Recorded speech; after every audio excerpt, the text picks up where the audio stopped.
He was very new in his position as president when the tribunal award came out, and the Philippines, of course, supported it and expressed its willingness to abide by it. But China took a different position, and quite strongly. So with this difference in view, the question was there a way forward? And that was when he designated a special envoy to China. This was the former President Fidel Ramos. And I was part of that mission, the Ramos mission. We conducted the talks in Hong Kong, and this was like the icebreaker. His basic approach was that don't put it in the front and center. Don't let it be an obstacle to the development of relations, but rather to proceed on two tracks, so to speak. So it is on that basis that the President decided to push through with his state visit. And as a result of that, there were at least agreements on 13 agreements on different fields. And now we're in the process of further promoting and improving the relations,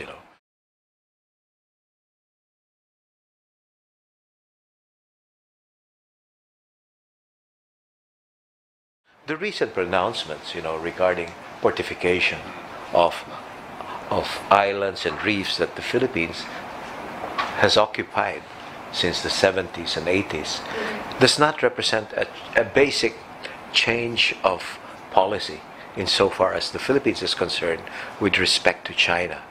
What it really means is that the Philippines, particularly the Duterte administration, wants to improve the living conditions of the soldiers that are occupying these islands. And what the President has said does not mean we will occupy new or get involved in a conflict with territories that are being occupied by other countries. We'll stay of improving relations with China, but it also means that our position insofar as what we view as part of our territorial sovereignty, and insofar as trying to improve the conditions of the personnel who are there. The hope is that this can be accomplished without adding any tension, without causing any misunderstanding.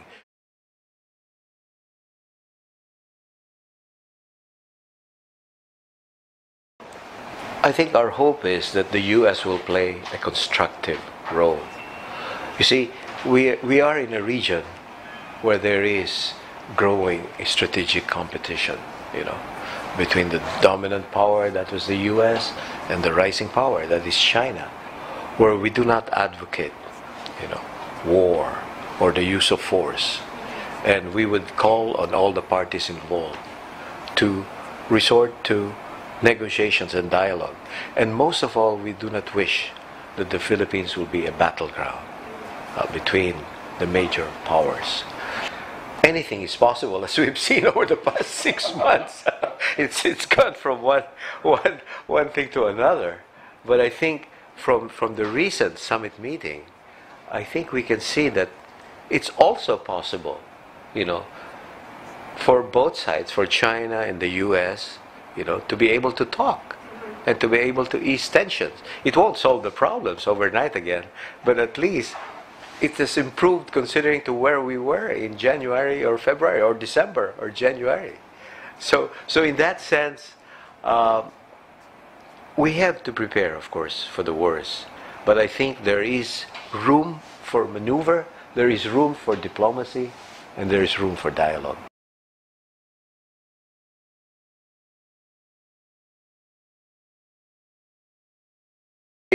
It's going to be a complicated course that we will try to navigate. The President described it as to make sure that we proceed from our own national interests. So what we'd like to do is to navigate a course that is friendly towards China and in keeping with the historic, cultural and historic ties with the U.S. We do not wish to be antagonistic to either powers. This is not an easy course to maintain, and there will be mid-course corrections as depending on what the situation calls for. It's, in a sense, choosing the path of an independent foreign policy, proceeding from the interests of the Filipino people. Because after all, from our point of view, diplomacy should serve the interests of the people. Of course, in an interdependent world, it's almost impossible to remain independent or fully autonomous. But as much as possible, the outcome we wish to achieve is to maintain good relations, good working relations with all the major powers.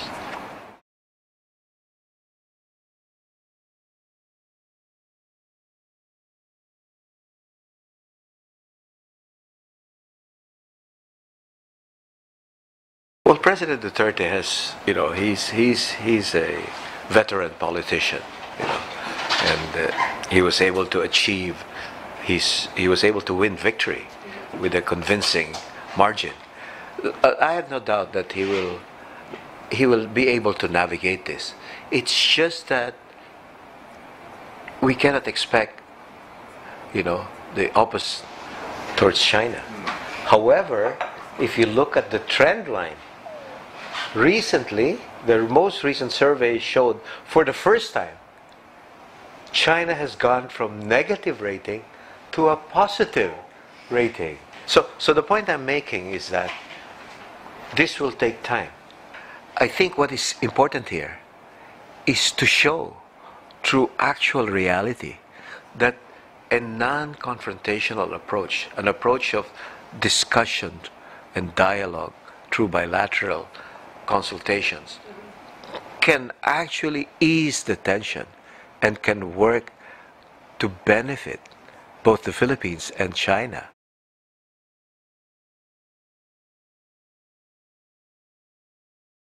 Of course, each country will have to determine it on their own. But in a sense, what the Philippines is doing is very similar to what Vietnam, Malaysia, Brunei, Thailand, Myanmar are doing. In a sense, the Philippines is joining the mainstream of ASEAN. In the past, what we're doing right now is to redress the problem in the past, where we were identified with our traditional ally, almost to the extent that we had a hostile relation with China. We are not giving up our traditional alliance, but we are steering, we're initiating, or having degrees of separation, because our foreign policy has to be our own and not that of another country. And because of that, there's a recognition that there may be a divergence with the national interests of the Philippines with other countries, but we try to promote cooperation where there are convergence in the national interests. So we're, in the one hand, starting from our own conditions, but at the same time, the course we have chosen is really in line with what other ASEAN countries, with what the mainstream of ASEAN is doing.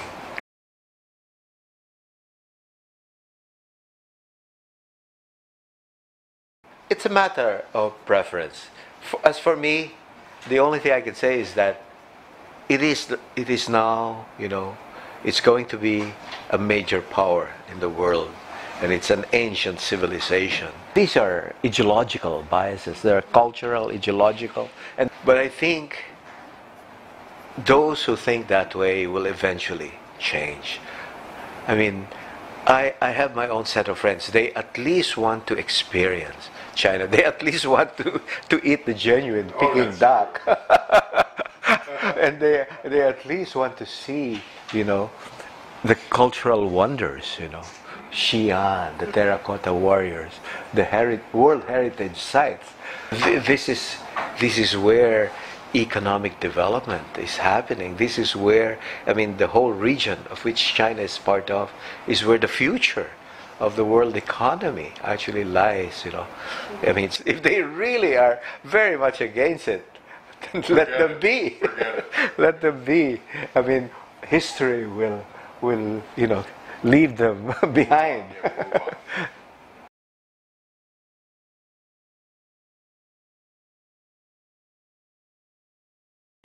We have to recognize, and it's often not not understood, you know, Chinese historical heritage, you know, the pride of the Chinese people in its history, and how that has shaped the Chinese mindset, and the fact that China now is in a sense, you know, rising, and it's a resurgent China. It's recovering. It's trying to recover the position that it used to have in the region, in the world. But China, being more economically developed, now wants to play a greater role in regional and world affairs.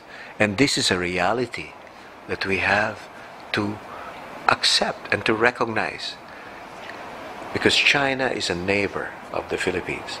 So for me, it's very important to understand the Chinese mindset, because in doing so, one will be able to appreciate, you know, how China acts and behaves right now, and also how to deal with China.